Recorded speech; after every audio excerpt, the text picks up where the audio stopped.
বন্ধুরা, আজ আমি দারুণ কালারফুল স্পঞ্জি ও টেস্টি অরেঞ্জ ফ্রুট কেকের একটা রেসিপি আপনাদের সাথে শেয়ার করব।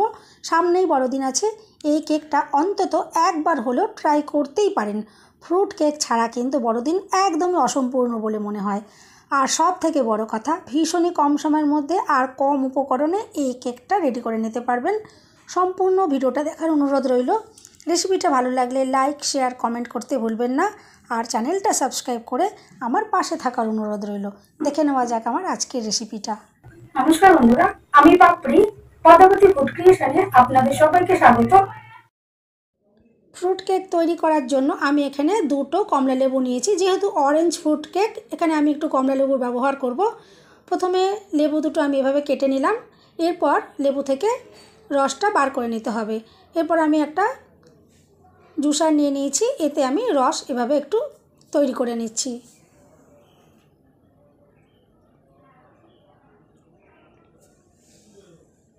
এভাবে আমি একটু লেবুর রস তৈরি করে নিলাম। এখানে প্রথমে আমি একটা লেবুর রস এভাবে রেডি করে নিলাম। আমি এটা একটা জায়গায় ঢেলে নিচ্ছি। এরপর এখানে আমি দিয়ে দেব 1 কাপের থেকে একটু কম গুঁড়ো চিনি। আমি প্রথমে সবটা চিনি একসঙ্গে ইউজ করলাম না, আমি খানিকটা চিনি এখানে দিয়ে দিলাম। আর নিয়ে নিয়েছি ওই কাপেরই 4 ভাগের 1 ভাগ রিফাইন্ড অয়েল। এবার লেবুর রস, চিনির গুঁড়ো আর তেল আমি খুব ভালো করে এভাবে একটু মিশিয়ে নেব।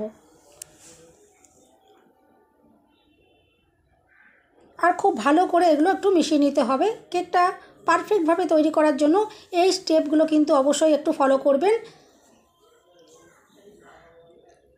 খুব ভালো করে আমি মিশিয়ে নিলাম। এরপর আমি এখানে ইউজ করছি হাফ কাপের একটু বেশি টক দই। আমি টক দইটাও সম্পূর্ণটা একবারে দিয়ে দিলাম না, আমি এখানে খানিকটা আগে দিয়ে দিলাম, বাদ বাকিটা আমি পরে ইউজ করব। টক দই দেওয়ার পরও আমি খুব ভালো করে আবারও সব কিছু এভাবে একটু ভালো করে মিশিয়ে নিচ্ছি। আর যেহেতু এখানে ফ্রুট কেক রেডি হচ্ছে, আমি ডিমের ব্যবহার করব না, সেই কারণে আমি এখানে টক দই ইউজ করলাম। এরপর বাদ বাকি চিনির গুঁড়োটা আমি আবারও দিয়ে দিলাম। আর আবারও খুব ভালো করে মিশিয়ে নিলাম। এরপর আমি একটা ছাঁকনি নিয়ে নিয়েছি আর নিয়ে নিলাম 1 কাপ ময়দা। ময়দা অবশ্যই কিন্তু এবার একটু ছেঁকে ইউজ করবেন, কারণ ময়দার মধ্যে দলাভাব থাকলে কেক তৈরিটা ঠিকঠাক হবে না। এভাবে একটু আমি ভালো করে ছেঁকে নিলাম। আর দেখতেই পাচ্ছেন ময়দার মধ্যে অনেক নোংরাও রয়েছে। এরপর দিয়ে দিলাম আমি স্বাদ মতো নুন।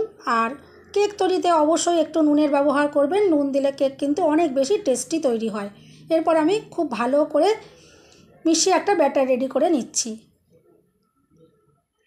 আর এরপর আমি আরও হাফ কাপ ময়দা এখানে ইউজ করলাম। এই ময়দাটা আমি আগে থেকেই চেলে রেখেছিলাম। আর বাদ বাকি টক দইটাও আমি আবারও দিয়ে দিলাম। এরপর খুব ভালো করে একটা ব্যাটার রেডি করে নিতে হবে। আর এরপর আমি আরও একটা লেবুর রস এখানে দিয়ে দিলাম। এখানে এই লেবুর রসটা দিয়েই কিন্তু ব্যাটারটা রেডি হচ্ছে। এখানে কিন্তু আমি কোনো আর দুধের ব্যবহার করব না। আর কেক তৈরির সময় সবসময় কিন্তু এইভাবে একদিক থেকে ঘোরাবেন। আর খুব ভালো করে আমি মিনিট 10 ফেটিয়ে নিলাম, কারণ যেহেতু ডিম ব্যবহার করিনি, খুব ভালো করে এভাবে ফেটিয়ে নিতে হবে। দিয়ে দিলাম আমি এখানে অল্প পরিমাণে একটু অরেঞ্জ ফুড কালার, আর দিয়ে দিচ্ছি 1 চামচ অরেঞ্জ এসেন্স। এগুলো কিন্তু সম্পূর্ণ অপশনাল, আপনারা কিন্তু চাইলে নাও দিতে পারেন, কিন্তু ফুড কালার দিলে কেকের কালারটা খুবই সুন্দর তৈরি হবে। আর অরেঞ্জ ফ্লেভারটা দিলে ফ্লেভারটা খুবই ভালো আসবে। আর চাইলে নাও দিতে পারেন, যেহেতু এখানে অরেঞ্জ ব্যবহার হয়েছে, এখানে অটোমেটিকই সুন্দর গন্ধ থাকবে। দিয়ে দিলাম ছাঁকনির মধ্যে আমি 1 চামচ বেকিং পাউডার আর হাফ চামচ বেকিং সোডা। বেকিং সোডাতে দেখতেই পাচ্ছেন কতটা দলা দলা রয়েছে। এগুলো আমি একটা চামচ দিয়ে এভাবে একটুখানি ভেঙে মিশিয়ে দিলাম, নাহলে কিন্তু কেকটা পারফেক্টভাবে তৈরি করা যাবে না।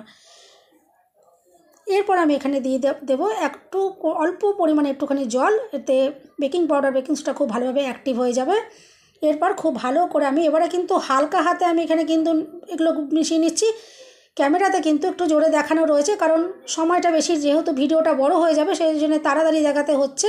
আমি কিন্তু এটা হালকা হাতে এভাবে মিশিয়ে নিয়েছি, আপনারা অবশ্যই কিন্তু হালকা হাতে এভাবে মিশিয়ে নেবেন। এরপর আমি একটা কেকের মোল্ড নিয়েছি, আর নিয়েছি নর্মাল যে লেখার খাতার পাতা হয়, আমি নিয়েছি। এবারে মাপ করে কেটে আর দিয়ে দিলাম রিফাইন্ড অয়েল। এভাবে একটু ভালো করে তেল দিয়ে কিন্তু অবশ্যই মাখিয়ে দেবেন। এরপর দেখুন ব্যাটারটা কতটা সুন্দর কালার তৈরি হয়েছে, যেহেতু আমি এখানে ফুড কালারটা ইউজ করেছি। আর এই ব্যাটারটা আমি এবারে উঁচু থেকে এভাবে ঢেলে দিচ্ছি। আর এভাবে একটু অবশ্যই ঠুকে ঠুকে দেবেন, তাতে কেকটা কিন্তু ভেতরে যে বাতাসটা থাকবে বেরিয়ে যেতে পারবে।